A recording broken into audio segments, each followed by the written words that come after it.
Vamos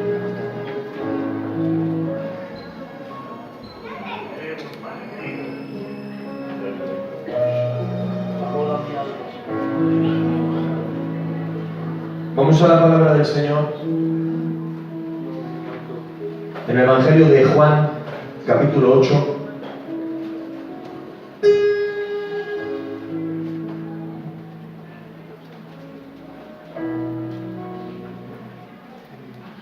En el verso 31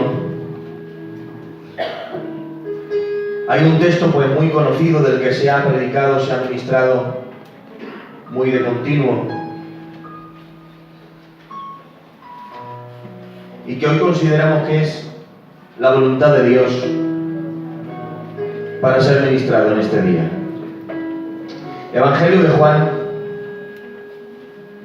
capítulo 8, verso 31.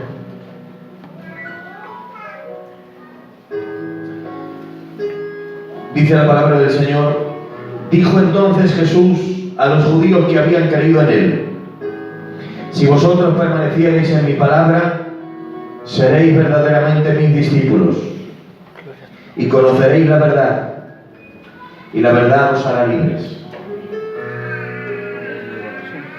Dijo entonces Jesús a los judíos que habían creído en él: si vosotros permaneciereis en mi palabra, seréis verdaderamente mis discípulos. Y la promesa es gloriosa: y conoceréis la verdad, y la verdad os hará libres. Como ustedes bien saben, hermanos, la persona de Jesús tuvo un impacto allá donde él se movía, allá donde él estaba. La persona de Jesús no dejaba a nadie indiferente, y él tuvo un impacto en el tiempo y la sociedad que le rodeaba por lo que él hablaba.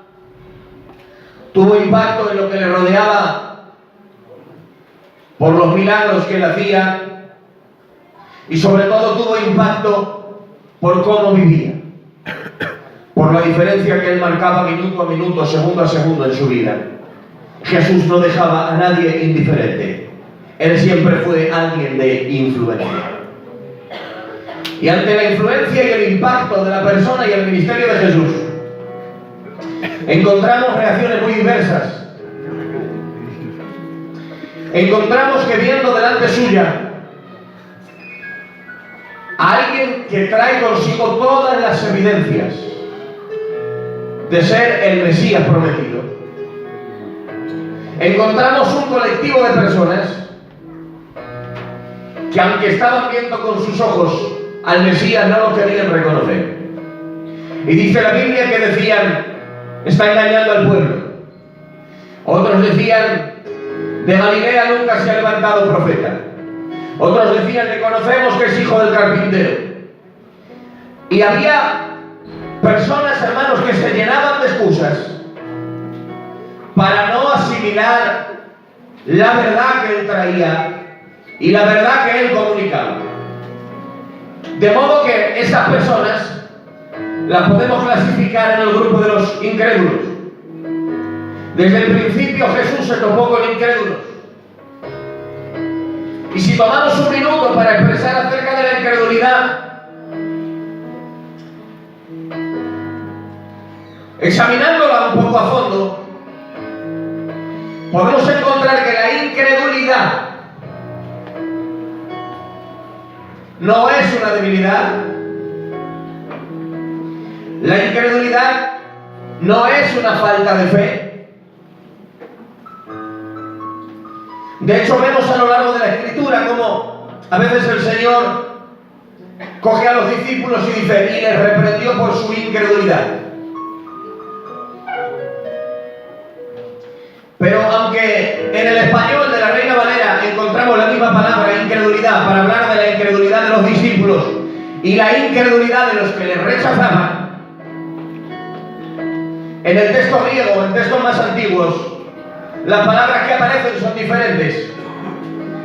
Cuando aparece la palabra incredulidad para referirse a los discípulos, la palabra que aparece es oligopistos, que viene de una fe débil. una fe quebrantada, una fe mermada, incluso una fe bloqueada.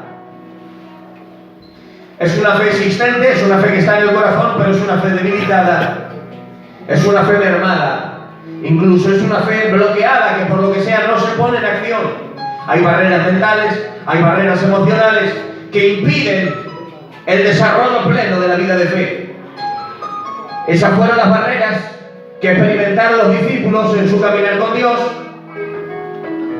Cuando caminaban con Él, realmente le creían, realmente le amaban y le seguían, pero encontraban barreras en su mente, en su corazón, en sus emociones, en su voluntad, que les impedían vivir un desarrollo pleno de su fe. A esta incredulidad, como la incredulidad en la que se escondieron por miedo a los judíos, la incredulidad de Tomás cuando él dijo: si no metiera mi dedo en su llaga, no creeré. Incredulidad, como tantas y tantas veces ellos parecían no haber entendido la grandeza y el poder de Jesús, aunque caminaban con Él. La incredulidad del discípulo, la incredulidad del creyente, aunque suene paradójico. La palabra griega es una fe débil, una fe mermada, una fe quebrantada. Pero muy rápido. La incredulidad de los que le veían y le rechazaban. La incredulidad de este otro grupo del que Pablo dice: el Dios de este siglo cegó el entendimiento de los incrédulos. Esa palabra incredulidad no es oligopisto, que significa fe débil, fe quebrantada, fe bloqueada. Es apistos, que significa contrario a la fe, negativo a la fe, es decir, sin fe. Por eso el apóstol Pablo dice: no es de todos la fe. Un corazón ajeno a la fe. De modo que, empezando con la incredulidad, podemos decir que la incredulidad no es una debilidad, la incredulidad no es una limitación mental, y la incredulidad no es una falta de fe. La incredulidad es un pecado. Por algo el maestro habla con los judíos que le estaban oyendo y dice: vuestros pecados moriréis. ¿Por qué? Si Él tiene remedio a todo el pecado. Si Él tiene remedio cuando hay un corazón arrepentido. Dice la Biblia que Jesús es autor de eterna salvación. El autor de Hebreos dice que Él es poderoso para salvar perpetuamente a los que por Él se acercan a Dios. Yo pregunto: ¿cuántos creen que Jesús es autor de eterna salvación? ¿Y cómo es posible que les diga: en vuestros pecados moriréis, teniendo a Jesús delante? Les dice: porque no creéis que yo soy. Incredulidad no es una debilidad, no es una falta de fe, no es una limitación mental. Incredulidad es un pecado. ¿Por qué? La incredulidad no tiene su raíz en el intelecto. No es que una persona no crea porque tiene una mente pequeña, porque le cuesta entenderlo, porque es muy tozudo y no entiende el Evangelio, porque tiene una mente atrasada. La contrariedad a la fe no está en la mente. Porque incluso en el camino hemos visto personas con problemas mentales, gente con retraso mental, pero que han conocido a Dios y Dios les ha tocado. Hemos visto personas primitivas de mentes cerradas que han sido tocados por el poder de Dios, han abrazado el Evangelio y lo han creído. Luego, entonces, el problema no está en lo pequeño de la mente, porque la incredulidad no se aloja en la mente. Vamos al autor de Hebreos y dice en Hebreos capítulo 13: mirad bien, escuchad, que no haya en ninguno de vosotros corazón malo de incredulidad, para apartarse de Dios vivo. ¿Dónde se aloja? En el corazón. No dice mentalidad limitada de incredulidad, dice corazón malo de incredulidad. De modo que la incredulidad es un pecado. ¿Qué? ¿Por qué? Porque la incredulidad tiene su origen en el corazón. La incredulidad no es otra cosa que un corazón contrario a la fe, contrario al dicho de Dios. Habiendo dicho esto, tenemos que preguntar si la incredulidad existe. La incredulidad es un pecado. La incredulidad es una contrariedad del corazón. ¿Existían los incrédulos en tiempo de Jesús? ¿Verdad que existían? Y pregunto: ¿existen los incrédulos hoy en día? Existen. Y pregunto, ¿qué necesitan los incrédulos? ¿Necesitan pruebas para convencerles?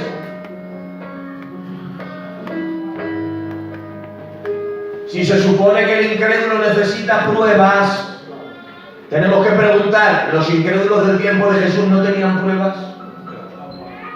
Teniendo delante al Verbo hecho carne, a la imagen del Dios invisible, el primogénito de toda creación. ¡Gloria a Dios! Hermanos, las evidencias con Jesús caminaban y andaban a gritos con él. Las evidencias decían a gritos, este hombre no es como todos. Este no es uno más. Primero, las evidencias de las cientos de profecías cumplidas demostraban que su vida no era como la de cualquier otro. Era una vida predeterminada desde antes de los siglos, el Dios el Padre, donde se profetizó que nacería en Belén y nació en Belén. Se profetizó que nacería en una doncella y nació de la doncella. Se profetizó que huiría a Egipto y estuvo escondido en Egipto. Se profetizó que en su nacimiento habría una matanza de niños y hubo una matanza de niños. Se profetizó que sanaría a los enfermos y libertaría a los oprimidos, y sanó a los enfermos y libertó a los oprimidos. Se profetizó que lo habían de llamar Nazareno, lo llamaron Nazareno.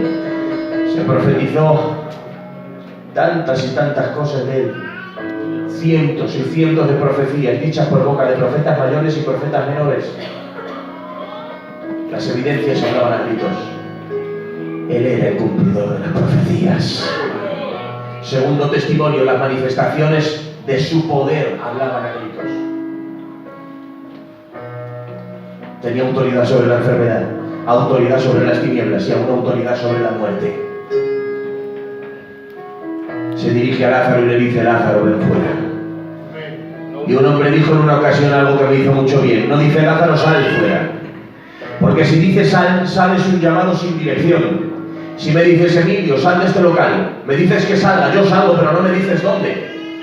Se trata de que salga de aquí, por eso no le dice sal fuera, porque es un llamado sin dirección.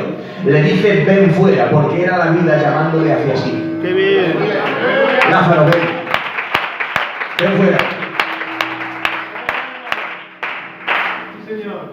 Porque cuando Él habla tiene autoridad en la región de la vida y en la región de la muerte. Él es suprema autoridad. Las evidencias caminaban con Él, las profecías cumplidas, las manifestaciones sobrenaturales de su poder, y aún más, las evidencias caminaban con Él, 613 mandamientos, dados por boca de Moisés, que ningún hombre jamás pudo cumplir. Pero señores, aparece uno en Belén de Judea, que de 613 mandamientos no se salta ni uno.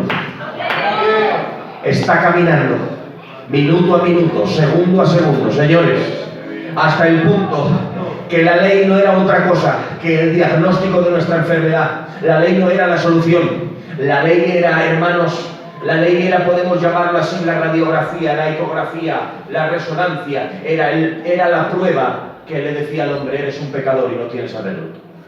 Esa era la ley. La ley ponía el estándar de la santidad de Dios y lo ponía tan alto y tan perfecto que decía, el hombre que hiciere estas cosas vivirá por ellas. Cuando el hombre se ha quedado delante de la ley, ha visto que la demanda de la ley es como intentar subir a la luna de un salto. Nadie puede.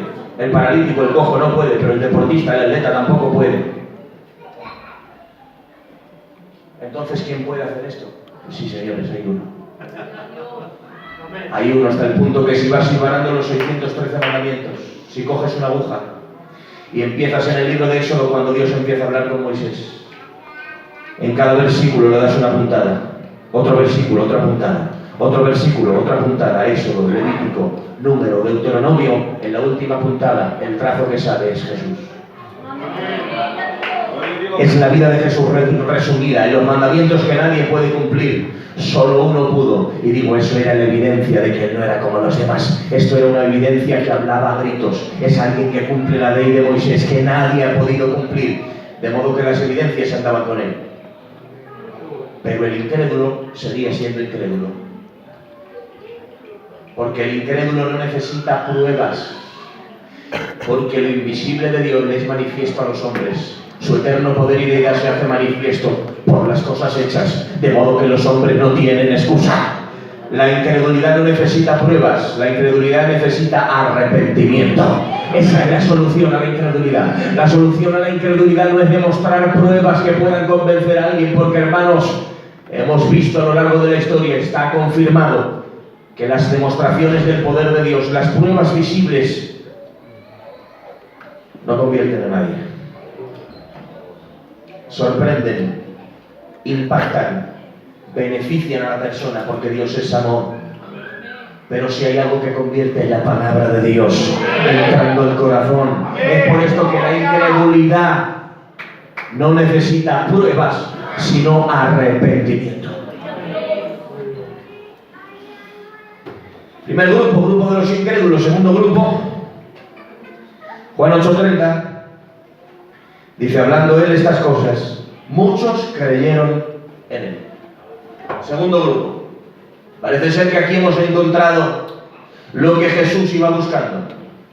Hablando Jesús estas cosas, muchos creyeron en él. Ya tenemos un segundo grupo. Lo podemos clasificar como los creyentes. Han creído en él, pero ahora dice entonces Jesús a los que han creído en él: si vosotros permaneciereis en mi palabra, seréis verdaderamente mis discípulos. Aquí hay algo que me llama la atención, es que cuando Jesús se ha rodeado de creyentes, cuando Jesús ya tiene un grupo de gente que ha creído, Jesús no se conforma con rodearse de creyentes. Se dirige a los creyentes y les dice: ahora os hago un llamado, un desafío superior. Si permanecieis en mi palabra, seréis verdaderamente mis discípulos. Lo que me sorprende después de haber encontrado que muchos han creído en Juan 8:30 es que en el 31 Jesús no se conforma con rodearse de creyentes.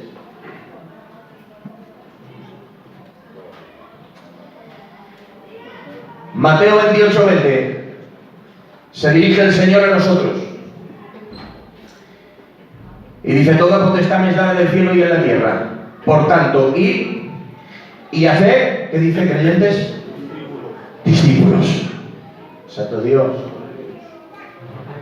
Toda potestad me es dada en el cielo y en la tierra, por lo tanto, id y haced discípulos. La comisión es clara, el mandato es claro, no hay confusión. Id y haced discípulos. Entonces, si para Jesús era tan importante la palabra discípulo, tenemos que preguntarle a la Biblia a qué se estaba refiriendo Jesús cuando hablaba de ser discípulos. Y este es el mensaje de hoy. ¿Qué significa ser un discípulo de Jesucristo? Si Jesús le da tanta importancia, la iglesia tiene que darle importancia. Porque hay que despreciar lo que Dios desprecia. Y hay que valorar lo que Dios valora. Hay que darle importancia a lo que la Biblia se la da. ¿Cuántos están de acuerdo? De modo que si para Jesús fue tan enfática y tan importante la palabra discípulo, tenemos que preguntarle al Señor a qué se estaba refiriendo. La palabra discípulo viene del griego mátetes o mátetes, que significa aprendiz. Es uno que aprende de otro, uno que recibe lecciones de otro. Jesús estaba diciendo: si permaneciereis en mi palabra, seréis mis aprendices. Porque Jesús es el maestro. Aleluya. Todo el que se acerca a él tiene que acercarse en calidad de aprendiz. Aquí nadie puede venir del mundo a enseñar aquí lo que sabe de fuera. Todo el que se acerca a Jesús tiene que venir en calidad de aprendiz. Por eso Jesús dice: seréis verdaderamente mis aprendices. Ahora bien, tenemos que ir un poco más adentro. Y en el contexto histórico, en las palabras que Jesús hablaba, dentro de la palabra aprendiz, la palabra aprendiz es como un tronco del que salen dos ramas. Porque se podía ser aprendiz según la corriente de enseñanza griega, la corriente de enseñanza occidental, que es la que hemos heredado en el día de hoy, en el mundo occidental. O se podía estar hablando de aprendiz en la corriente de enseñanza oriental, la corriente de enseñanza hebrea. Dentro de aprendiz, es uno que aprende de otro, hay estas dos ramas. ¿Dónde está la diferencia? Pues mire, la diferencia está en que un aprendiz, según la escuela griega, estaba basado en un patrón.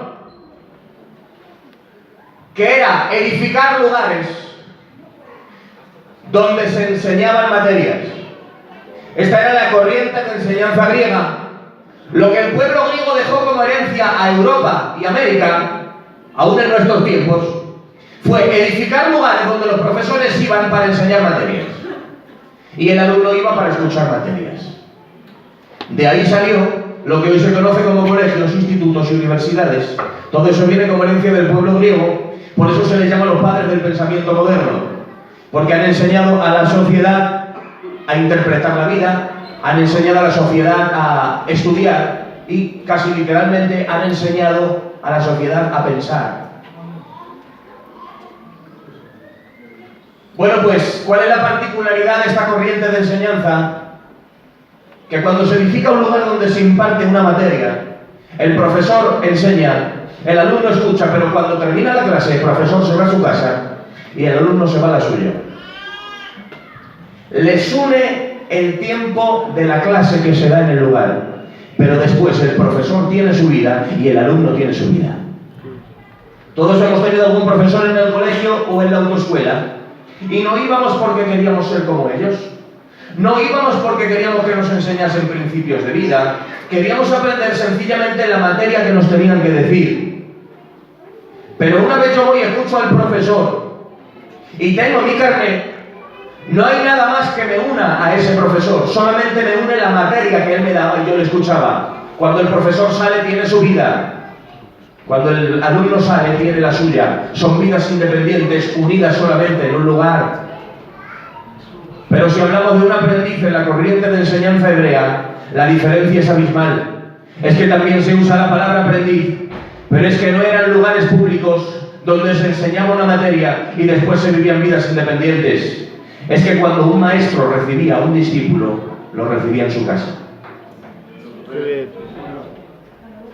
Y cuando un discípulo abrazaba la enseñanza de un maestro, le abría las puertas de su casa. Señores, por eso los dos discípulos le hicieron la pregunta: Rabí, ¿dónde moras? Cuando le dicen dónde moras, no es una pregunta vacía de conversación, sencillamente de ¿qué haces? ¿Por dónde moras? ¿Dónde andas? Cuando le dicen dónde moras, le están diciendo: recíbenos en tu casa porque queremos ser tus discípulos. De modo que cuando el maestro recibía al discípulo, lo recibía en su casa. ¿Y ahora qué hacían? No era una clase de 1 hora ni de 2, es que el discípulo se sentaba con el maestro y se pasaba el día entero con el maestro y se pasaba semanas con el maestro. Se sentaba a sus pies y le empezaba a escuchar y a escuchar y a escuchar. Pero no solo le escuchaba, es que también le observaba, se fijaba de él y empezaba a adoptar y absorber todas las hechuras y costumbres de su maestro. No es que solo aprendiera materias, es que se le empezaba a pegar a la forma de vida de su maestro. Es que se le empezaba a pegar la forma de vestir. Es que se le empezaba a pegar la forma hasta de comer.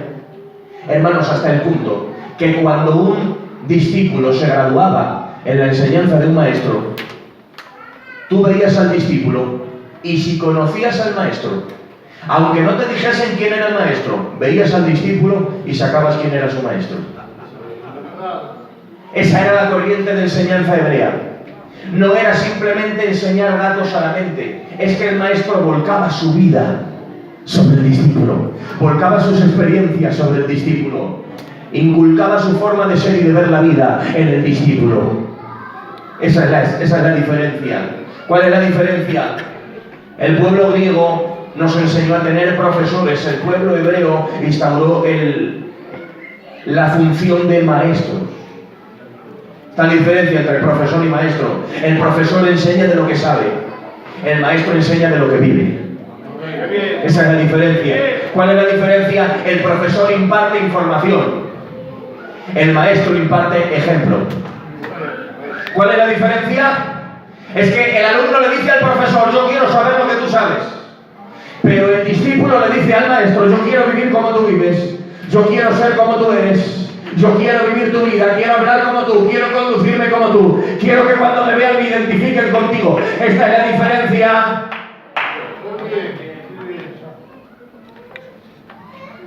El alumno tiene su depósito en la mente, El discípulo tiene su depósito en el corazón.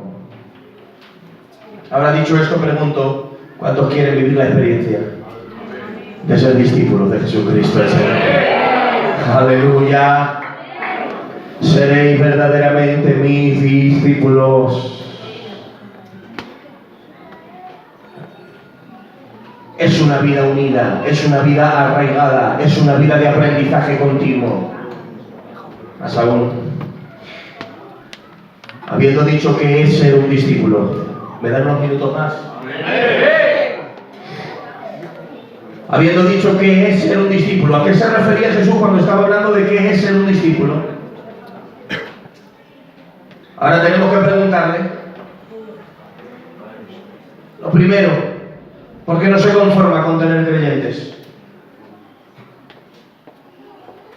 Claro, porque la palabra discípulo a la que el Señor se refería es una palabra que implica tanto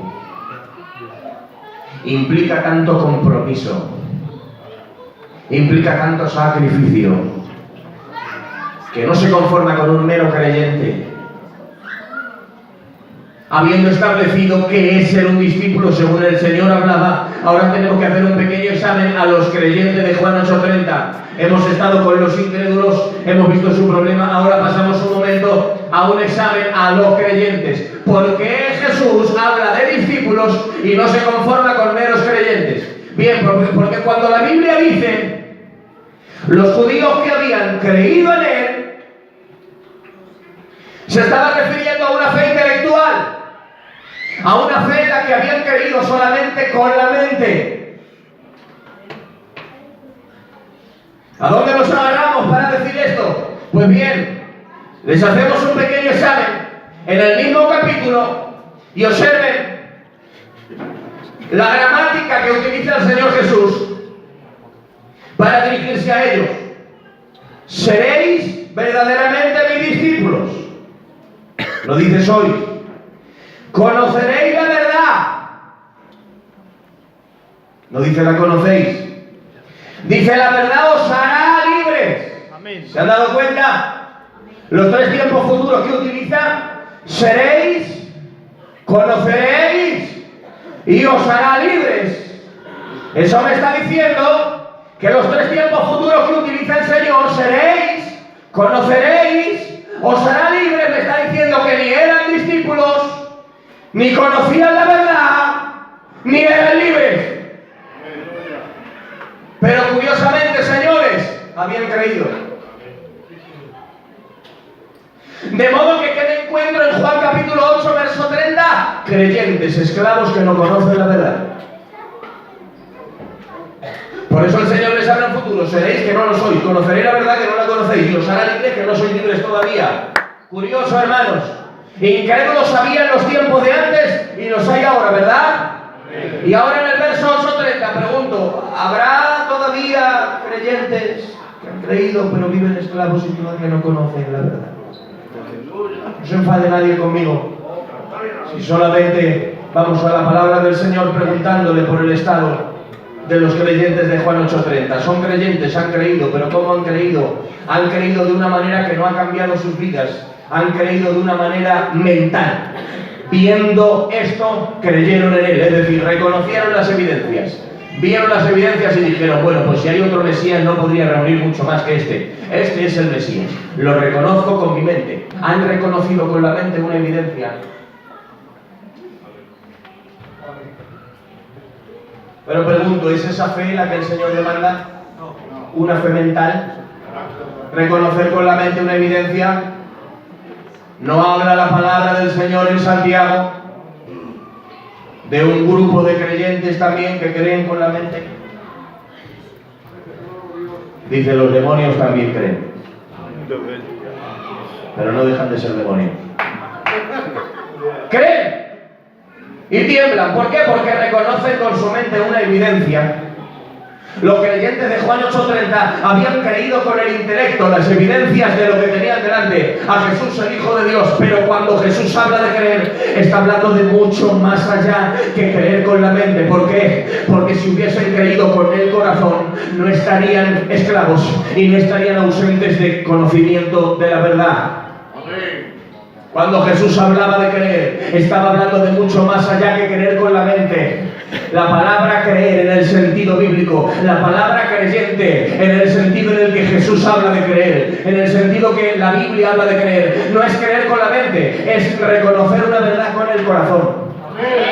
Es abrazar una realidad con el corazón y depositar en ella toda mi confianza. Eso es creer según la Biblia. Es muy diferente. Creer que alguien es real, sencillamente, es creer con mi intelecto. Creer que existe, lo creo. Creer que es real, lo creo. Pero una cosa es creer con la mente y otra cosa es confiar desde el corazón.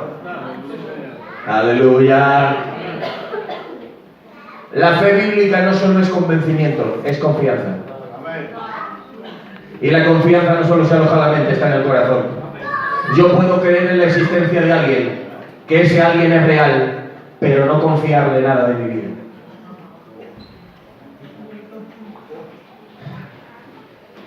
¿Crees en mí?